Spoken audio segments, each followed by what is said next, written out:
Ukoliko želite po najjeftiniji ceni da kupite nevjerovatne stvari iz vaših omiljenih igrica, serija, filmova i anima, posjetite Nerd Alert. Također na ovoj stranici možete kupiti razne maske, prstanje, ogrlice i kostime iz raznih anima. Zaboravio sam da vam napomenem da možete kupiti postere, majice, gadžete i još mnogo toga.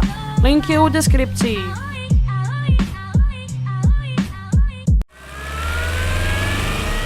This is Channels Television's breaking news.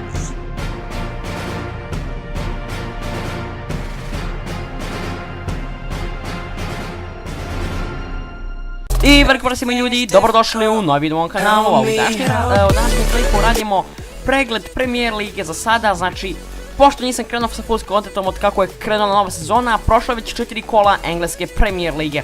Tako ćemo sada na brzaka da vidimo tabelu i rezultate prvih 4 kola, a od sljedećeg klipa pregleda Premier lige bit će samo po jedno kolo i bit će mnogo opširnije i mnogo bolje odrađeno, što će biti već od utorka kada se bude završilo cijelo kolo.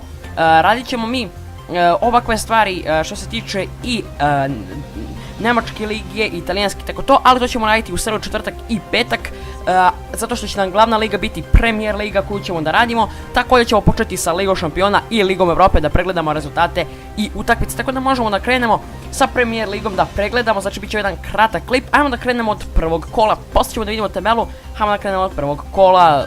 Premier ligu ove sezone je otvorio Manchester United na Old Traffordu. Pobedio je Leicester 2-1. Druga utakmica je bila Tottenham Newcastle 2-1 za Tottenham. Ajmo da vidimo da li ima nekih većih iznenađenja. Vi sad ovdje možete da vidite te rezultate. Da vidimo da li ima nekog većeg iznenađenja. Nije bitno, ajmo pročitamo sve rezultate. Watford Brighton 2-0 za Watford. Huddersfield Chelsea 3-0 za Chelsea. Fulham Crystal Palace 2-0 za Crystal Palace. Bournemouth Cardiff 2-0 za Bournemouth. Wolves i Everton 2-2. Southampton Burnley 0-0. Liverpool West Ham 4-0 za Liverpool. Dok je Arsenal izgubio na svom stadionu Manchester City sa 2-0.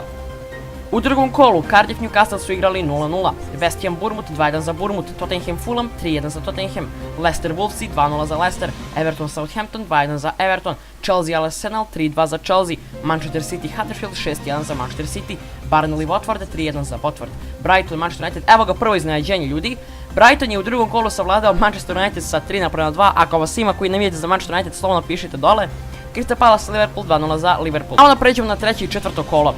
Wolverhampton Manchester City 1-1, evo ga još jedno iznenađenje, ko navija za Manchester City neka slovno napiše dole, nema veze, nije bitno, znači 1-1 igrali su sa Wolverhamptonom, Southampton Leicester 2-1 za Leicester, Huddersfield Cardiff 0-0, Bournemouth Everton 2-2, Arsenal West Ham 3-1 za Arsenal, Liverpool Brighton 1-0 za Liverpool, Watford Crystal Palace 2-1 za Watford, Newcastle Chelsea 2-1 za Chelsea, Fulham Burnley 4-2 za Fulham, dok je Tottenham pobedio United 3-0 i ovo već drugi poraz za redom Manchester Uniteda, tako da će vjerojatno Mourinho otići iz Uniteda, doći je Zidane na to mjesto. Verujem da to svi navijači Uniteda žele.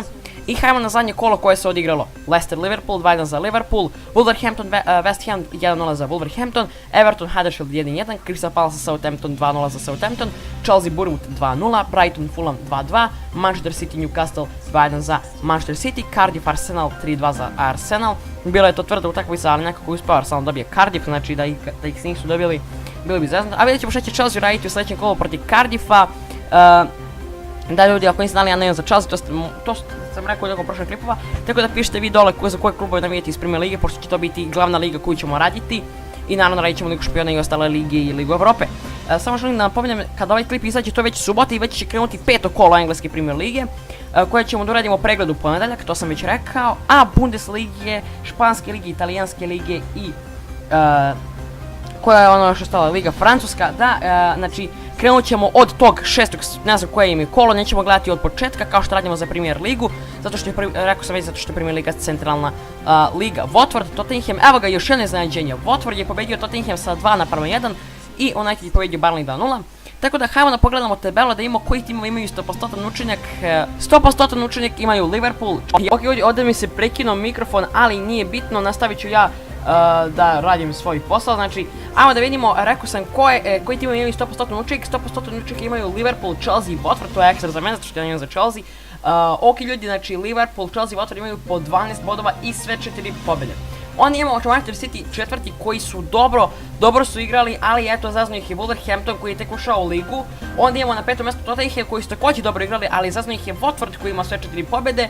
Onda imamo tu Bournemouth, Everton, Leicester, Arsenal i Manchester United su nekako razočarenja, a u zoni ispadanja se nalaze Newcastle, Burnley i West Ham.